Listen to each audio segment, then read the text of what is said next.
Let's now go to Washington, where a geopolitical affairs analyst, Tabenyang Etchu, is set for this conversation.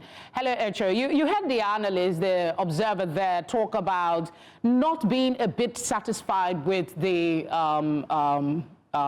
turnout, really, and that voters came out, the percentage of voters that came out was low. The results that we're hearing is largely expected, but what do you make of these concerns that are coming out from the exercise? But this is not strange, and the concerns are like they are reading from the same playbook. If you see what happened in Cameroon, it was the same thing. On the 22nd of March, it's going to happen in Congo-Brazzaville. The president there too has been there for 40 years. Cameroon was 43. Museveni is 40. So it looks like the octogenarians are trending, and really there's no room for the younger generation to take the mantle of leadership in these countries. So these complaints that you hear from observers, the UN, International Observatory, at the end of the day, it is practically generic that they always put out at the end of every election cycle. So to me, there's really nothing that is surprising there. Like you said, it was highly expected that Museveni, controlling the entire electoral process, was going to retain the supreme magistracy of that country. It looks like the evidence is overwhelming. 99%, if we are to believe the observer, of biometric machines failed. And then we know of the controversy over the internet shutdown. Observers are saying they are dissatisfied with the entire process. Shouldn't that be some sort of trigger for regional bodies like the AU to step in? How will this affect, the perception about democracy in Africa, and where do we move to from there? I know it's a lot of questions at once. No, it's not a lot of questions. I think I get you clearly, but do not also forget that these are perennial problems when it comes to elections in the region.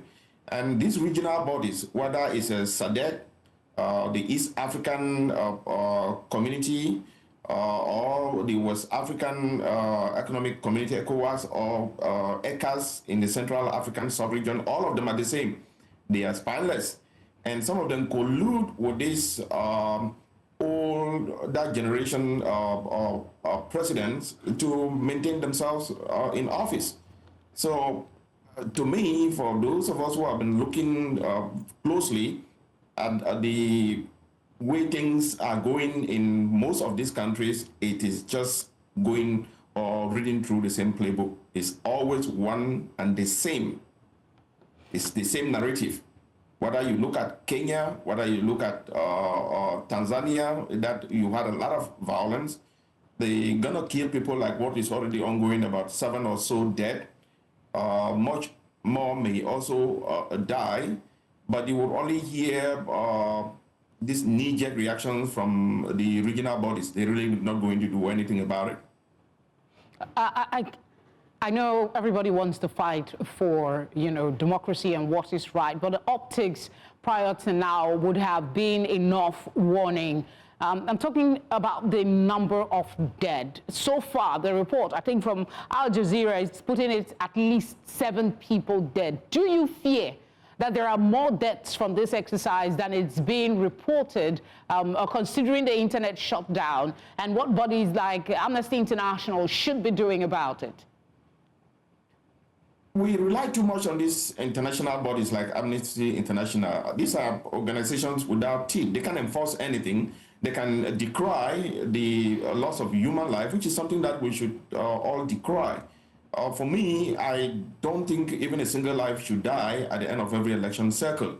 But it has become a pattern, and it is hard for us to divorce ourselves from the idea that when the incumbents wants to stick to power, they're going to use all the various facets of authority, the military, the secret police, the law and order, to make sure that they maintain the firm grip on the levels of authority in these countries. And this is what we are seeing across the board. Quite unfortunate. No life should be lost over another man's ambition. Thank you very much for speaking with us. Sure. Thank you.